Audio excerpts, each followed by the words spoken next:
Maradyaw na buntag sa ato tanan, so kuman mo sa kita pag duty kay sa ato bisita no gikan sa South Korea.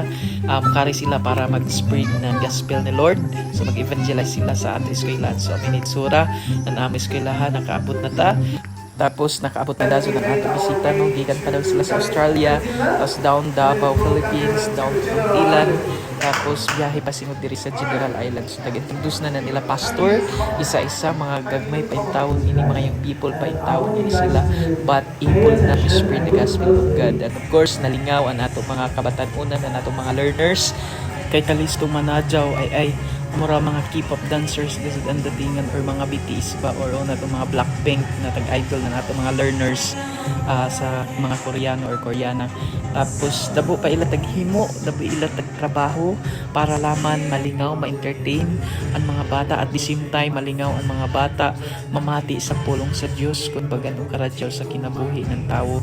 Tapos dabo ila ganap no, diyan nag-interpretative dance, diyan nag-hip hop no, punto in tao na pagpaningkamot ini mga young people na nagpagamit diha sa Ginoo no, from Korea. And of course after that nag-byroom na dazon sila, dito na nag-start ang preaching, dito na nag-start ang games no, ang mga parlor games para sa ato mga learners no. Then after that the pastors nag-pray sa ato mga students, tapos ibisita dazon sila sa church no, dinhi sa amo church diri sa General Islands sa Born Again.